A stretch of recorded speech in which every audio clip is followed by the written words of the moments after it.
Bien, dentro de nuestro último tema, la anterior clase, nosotros nos habíamos referido a la cromatografía líquida y la habíamos definido como una técnica mediante la cual los diferentes componentes de una muestra se llegaban a separar según las distintas velocidades con las que se desplazaban sobre una fase estacionaria. ¿Sí? Entonces, cuando nosotros nos referimos a la cromatografía líquida, necesariamente tenemos que tomar en cuenta algunas características y entre estas tenemos que se puede dividir en dos grupos, como ser la cromatografía plana y la cromatografía en columna. Dentro de lo que era la cromatografía plana, considerábamos a la cromatografía en papel y a la cromatografía en capa fina. A su vez, la cromatografía en columna tomaba en cuenta dos grupos, ¿no? Aquella donde encontrábamos inicialmente a la cromatografía clásica tradicional y la cromatografía líquida a la que después de una serie de consideraciones y mejoras contábamos con una cromatografía de alta presión con un sinnúmero de ventajas frente a la inicial, a la tradicional. A su vez, dentro de la cromatografía a alta resolución con alta presión, teníamos que tomar en cuenta a la cromatografía de absorción, la cromatografía de reparto, la cromatografía de cambio iónico y la cromatografía por exclusión, finalmente la cromatografía por afinidad. Estos 5 tipos de cromatografías, que son los que nos faltan, son procedimientos que normalmente se utilizan dentro lo que es el HPLC y entre cada uno de estos vienen a tener cierto tipo de complementariedad.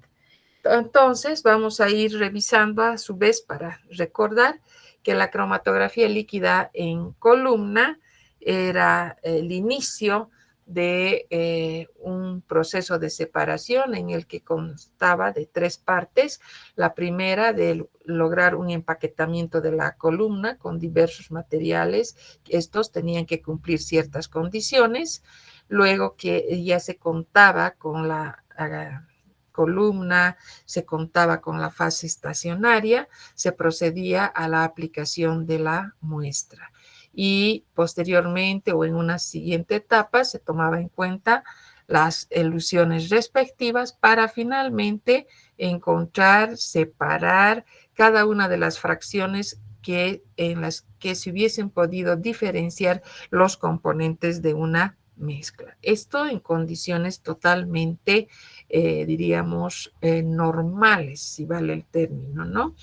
Y eso significaba que eran procesos de separación bastante lentos, poco eficaces, técnicas bastante laboriosas, largas y no podían proporcionarnos directamente la información a través de un cromatograma y necesariamente se requerían contar con cantidades que estaban en el orden de los miligramos o los gramos.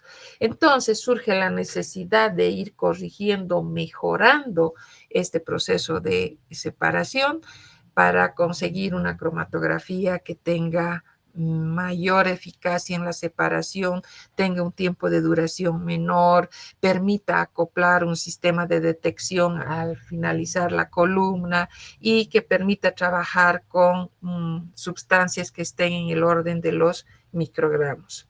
Entonces, después de hacer todas las consideraciones respectivas, se llega a la, diríamos, conclusión de que surge un nuevo método donde se procede a emplear presiones bastante elevadas, se utilizan columnas de diámetros bastante pequeños y de esta manera mejoran el proceso de separación.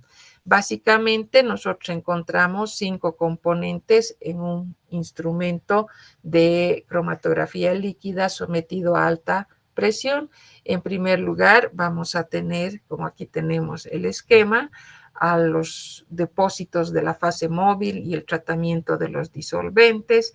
Tenemos el sistema de bombeo, que es la característica o es lo fundamental en este tipo de equipos. Tenemos un sistema de inyección de la muestra que puede dar lugar a uno o dos formas o dos modelos por los que se va a inyectar la muestra.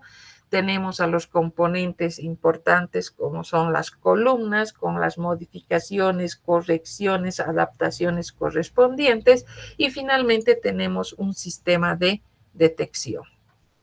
Hemos ido viendo hemos ido describiendo cada uno de los componentes, hemos visto la importancia que tienen las bombas, por ejemplo, y encontramos una variedad de bombas como ser las bombas recíprocas, las bombas de desplazamiento y las bombas neumáticas. Cada una presenta sus ventajas, sus desventajas y también el tipo de aplicación en los que se puede utilizar.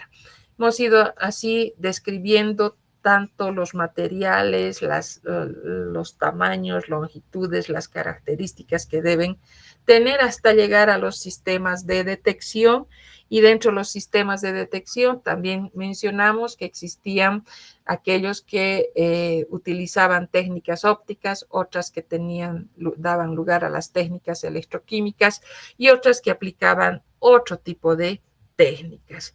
Entonces, cada una de estas presentaba ventajas, como también presentaba una serie de desventajas, ¿no? Y teníamos los distintos tipos de detectores que obviamente se elegía aquel que tenía más aproximación, más acercamiento a las condiciones de un detector ideal.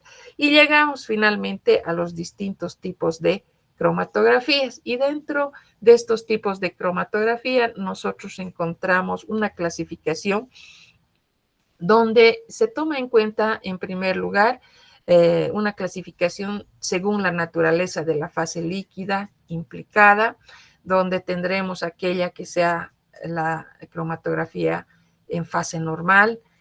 También podemos considerar aquella que sea en fase inversa o reversa, también recibe ese nombre. Luego tenemos una clasificación según la relación que exista entre el sólido soporte inerte y la fase estacionaria activa. Tenemos aquella que tenga una fase estacionaria absorbida y una fase estacionaria ligada. Pasamos aquí a un pequeño cuadrito donde encontramos a la fase móvil. Por las características de nuestro tema, tenemos que contar previamente con una fase móvil.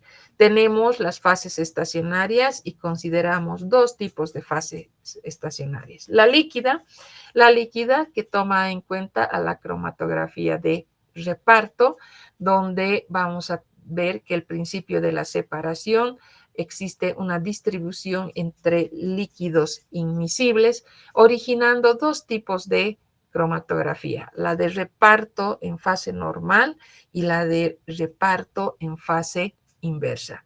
Luego, también considerando como fase móvil al líquido, la fase estacionaria líquida, una clase de reparto y el principio de separación va a ser el tamaño de las partículas, surge la cromatografía de exclusión por tamaños. Ahora, cuando las fases ya no son líquidas, sino pasan a ser fases estacionarias sólidas, tenemos que considerar a la absorción.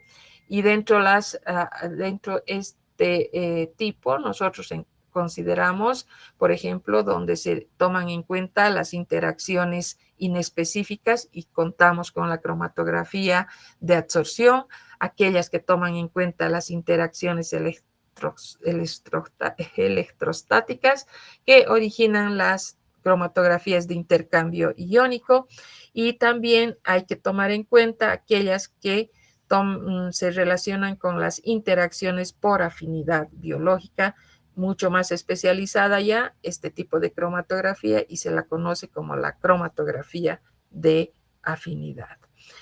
Empezamos entonces a referirnos a la cromatografía. Antes de esto hablaremos de la cromatografía de partición o la cromatografía de reparto.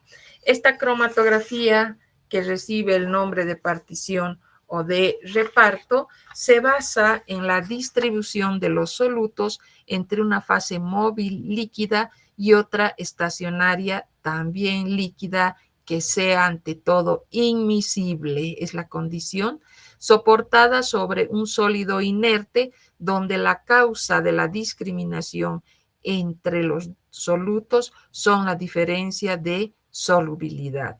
Cuando nosotros nos referimos a esta cromatografía de reparto o de partición, tenemos que mencionar que es un mecanismo de separación necesariamente, y acá las moléculas se van a distribuir entre dos fases. La condición de estas dos fases es que sean inmiscibles. Una va a ser la estacionaria, que puede ser un líquido inmovilizado o que esté fuertemente retenido sobre un soporte sólido. Y una fase móvil, líquida, desde luego, que va a fluir a través de la columna. Tenemos que mencionar acá que se debe a una distribución diferencial de los solutos entre dos fases inmiscibles, la fase estacionaria y la fase móvil. Cada compuesto de la mezcla va a tener una diferencia de solubilidad, de tal manera que va a tener una afinidad en la fase estacionaria o también en la fase móvil. Si es más soluble, por ejemplo, en la fase móvil, se va a desplazar mucho más rápido. Ahora, si tomamos en cuenta a la cromatografía por exclusión de, antes de continuar, si nosotros nos referimos a la cromatografía de reparto o de partición, también tenemos que mencionar una ligera clasificación según la polaridad. Y aquí vamos a tener la cromatografía de reparto en fase normal y la cromatografía de reparto en fase inversa. Como su nombre dice, va a ser la cromatografía de reparto en fase normal, va a ser líquida, líquida en fase normal. La fase estacionaria va a ser polar. Por ejemplo, podemos mencionar al agua, podemos mencionar al metanol. Y la fase móvil necesariamente va a ser de menor polaridad. Podemos estar hablando del cloroformo, podemos estar hablando de cualquier otro compuesto orgánico. Y vamos a ver que acá los compuestos polares van a ser retenidos mejor, o se retienen más. Y cuando nos referimos a aquellas cromatografías de reparto en fase inversa, que va a ser también líquido, líquido en fase reversa o fase inversa, la fase estacionaria va a ser no polar. Consideramos, a ver, un ejemplo, una cadena hidrocarbonada de unos 18 átomos de carbono que está unida a una cadena. Entonces, vamos a tener una fase móvil, que esta va a ser polar. Esta fase puede ser una mezcla de agua con algún alcohol como el metanol, por ejemplo. ¿Y qué ocurre acá? Los compuestos no polares se van a retener mejor, se van a retener más. Entonces, esas las características cuando nosotros hablamos de la cromatografía de reparto. Ahora, ¿cuándo se utiliza? ¿En qué situaciones se va a aplicar? En la identificación y cuantificación de componentes, por ejemplo, de las bebidas no alcohólicas, como ser los colorantes, los conservantes, etcétera. También se utiliza en los casos de contar con insecticidas organofosforados. También se toma en cuenta este tipo de cromatografía en el control de calidad de algunos medicamentos. Pasamos a un segundo tipo, podríamos decir, de cromatografía, que sería la cromatografía por exclusión de tamaños. Esta cromatografía también se la conoce con el nombre de filtración sobre geles. Se aplica particularmente a especies que tengan un elevado peso molecular. Un ejemplo de estas pueden ser las proteínas, pueden ser los azúcares, pueden ser los ácidos grasos. Los rellenos están constituidos por pequeñas partículas poliméricas o también pueden ser de sílice que contienen una especie de red de poros uniforme en la que pueden difundirse las moléculas tanto del soluto y del solvente. Las moléculas van a ser atrapadas de una manera eficaz en los poros y van a ser eliminadas del flujo de la fase móvil. Entonces, cuando nosotros hablamos de este tipo de cromatografía, estamos hablando de como su nombre dice, de una filtración sobre geles. Es decir, se va a basar en la separación de moléculas según su tamaño o su peso molecular. Y hemos dicho que para esto van a utilizar una fase estacionaria que va a ser bastante porosa. ¿Y esto cómo va a funcionar? La fase estacionaria va a estar formada por un material inerte que, como hemos nombrado, va a tener una serie de poros, ojo, que tienen un tamaño definido.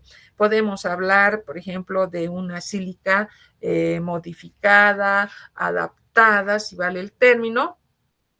Las moléculas de la muestra, ¿qué van a hacer? Serán arrastradas por la fase móvil. Las moléculas grandes no van a poder entrar en los poros, es decir, van a ser capaces solamente de viajar por los canales externos de las partículas, de tal manera que van a ser las primeras en salir, es decir, son aquellas que van a ser eluidas mucho más rápido. Van a existir también moléculas pequeñas. Entonces, estas sí van a poder penetrar en los poros y van a recorrer, van a hacer un recorrido mucho más largo, van a tener un camino mucho más largo, de tal manera que van a salir después, posteriormente, o van a ser eluidas más tarde. Eso no significa que tomemos en cuenta o que se presenten aquellas que puedan ser moléculas, digamos, medianas.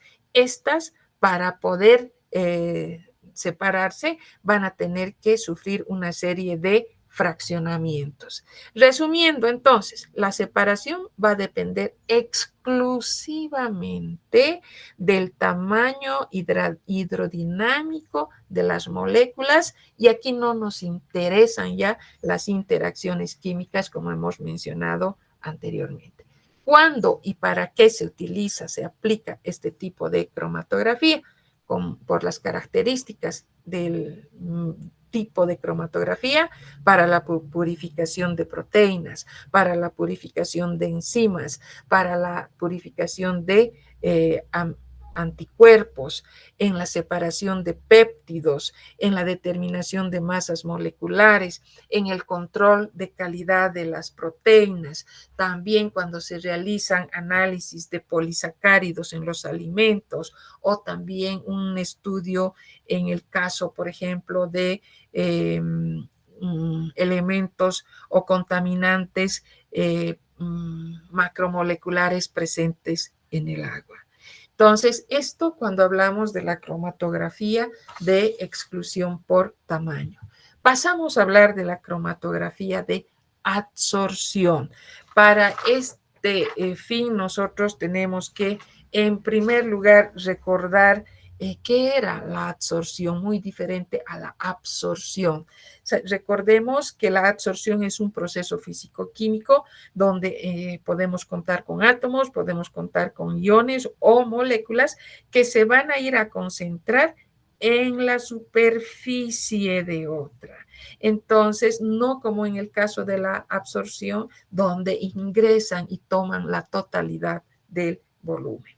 Entonces, esta cromatografía de adsorción se basa en fenómenos de adsorción sólido-líquido.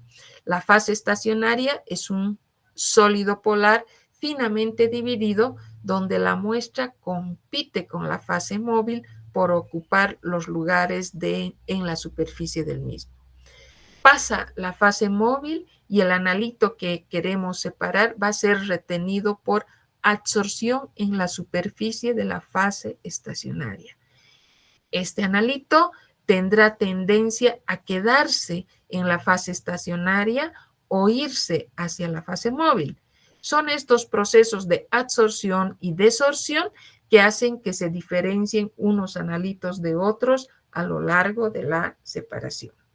Los rellenos que se emplean en este tipo de cromatografía son el sílice, que es el más empleado porque es estable y no es frecuente que originen o que produzcan absorciones irreversibles, como ocurre cuando se utiliza o se emplea la alúmina. Las nuevas fases estacionarias, en la actualidad denominadas o que se las conoce con el nombre de monolíticas, constituyen una innovación al presente, ya que van a dar lugar o van a presentar una elevada permeabilidad que va a permitir aumentar considerablemente la longitud de la columna, y además los procesos de separación van a ser mucho más rápidos. Una característica de esta cromatografía de absorción es la separación de compuestos isómeros, siendo los cis mucho más retenidos que los isómeros trans. ¿Cuáles van a ser las aplicaciones dentro de lo que es la cromatografía de absorción? Vamos a tener por ejemplo, se aplica en la purificación de compuestos orgánicos, cuando hablamos de los principios activos, cuando se habla del control de los fármacos, cuando también puede ser empleado en la cromatografía en columna, como ya hemos visto anteriormente, o inclusive en la cromatografía en capa fina. Ese vendría a ser el principio, ¿no? Luego hablamos de la cromatografía de intercambio iónico. ¿Qué dice esta cromatografía de intercambio iónico? La cromatografía de intercambio iónico está vinculada al uso de resinas de intercambio iónico. Esa es la característica fundamental. Entonces, a partir de esto se basan en los equilibrios de intercambio entre los iones de una disolución y los iones del mismo signo que están en la superficie de un sólido insoluble de elevada masa molecular. ¿Qué tipos de intercambiadores se emplean? En primer lugar, tenemos las resinas de poliestireno y de ácido poliacrílico. Luego tenemos la celulosa y el dextrán. Luego podemos mencionar a los intercambiadores inorgánicos. Antes de pasar al otro tipo de cromatografía, tenemos que hacer un pequeño resumen de qué ocurre en el intercambio iónico. Obviamente se va a producir una separación, ojo, de aquellas moléculas que estén cargadas según su afinidad por grupos iónicos presentes en la fase estacionaria. En otras palabras, se va a basar en las interacciones electrostáticas entre los iones presentes en la muestra y los grupos cargados de la fase estacionaria. Esas son las condiciones que tiene que tener la fase estacionaria. Es decir, esta fase estacionaria va a estar formada por resinas que estén o que contengan grupos cargados. Por eso decimos resinas de poliestireno. Por eso hablamos de los intercambiadores. Entonces, vamos a hablar de cationes fijos que van a atraer y van a retener aniones presentes en la muestra. Aniones fijos que atraen y retienen cationes de la muestra. Por eso mencionamos intercambio iónico. La fase móvil generalmente es una solución tamponada que va a desplazar los iones menos fuertemente retenidos, diremos así, en una primera instancia. Y la ilusión es selectiva y cuando se logra variando la fuerza iónica o el pH del tampón, liberando los iones retenidos según su afinidad. O sea, en otras palabras, la separación va a depender de la carga y de la fuerza de interacción de las moléculas con la fase estacionaria que esté cargada. ¿Cuál será la aplicación de la cromatografía de intercambio iónico? Dentro de las aplicaciones podemos mencionar la purificación de proteínas y enzimas según su carga. Luego podemos aplicarlas en la separación de péptidos, de aminoácidos, luego en la determinación de sales inorgánicas, de aminoácidos presentes en los alimentos. También se la aplica cuando hablamos de la eliminación de impurezas. También podemos aplicar cuando queremos separar moléculas según su carga, empleando en este caso las columnas con resinas cargadas que interactúan de una manera selectiva tanto con los aniones como también con los cationes. Pasamos luego a hablar de la cromatografía de afinidad. Esta cromatografía o este último tipo de cromatografía por afinidad, vamos a ver que va a ser altamente selectiva. Se basa en las interacciones específicas entre moléculas. Por ejemplo, estamos hablando de las hormonas receptor, antígeno, anticuerpo, utilizan como, diríamos, soporte micropartículas hidrofílicas que no tienen carga, que son inertes y que sean estables. Un ejemplo de estas podemos mencionar a la garosa acrílica. Y como fase estacionaria sólida, utilizan ligandos específicos que están unidos a la matriz. Su fase móvil líquida es una solución que puede anular o disminuir la afinidad con el ligando de la fase estacionaria. Entonces, la aplicación que tiene esta cromatografía de afinidad por sus características que acabamos de mencionar, vamos a decir que se la puede aplicar en la purificación de enzimas, en el aislamiento de anticuerpos, en la identificación de proteínas que pueden estar unidas al DNA o al RNA, en la purificación de biomarcadores. Es por eso que les decía que son bastante específicas en su proceso de separación.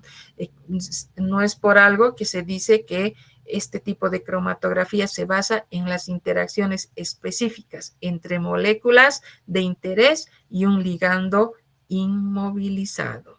Entonces, la fase estacionaria contiene o lleva al ligando y que se va a unir específicamente, únicamente a la molécula con la que se quiere trabajar, a la molécula que se quiere separar. Por eso decíamos un ejemplo de hablar de las enzimas substratos, de las proteínas cofactores, del antígeno anticuerpo, exactamente, o sea, específicamente. La fase móvil va a arrastrar la muestra a través de la columna y luego la molécula de interés va a ser retenida debido a la gran afinidad por el ligando, mientras que las moléculas que no tienen o no presentan afinidad van a pasar rápidamente. Y ya la elecciones que rompan esas interacciones. ¿Y cómo? A través del pH, a través de la fuerza iónica o la presencia de competidores. En otras palabras, o concluyendo, podemos decir que la cromatografía de afinidad logra una separación de compuestos basándose en una unión específica. Esto es lo más importante. Una unión específica entre molécula y ligando, permitiendo una purificación, permitiendo una, no es separación, sino un aislamiento, una purificación altamente selectiva.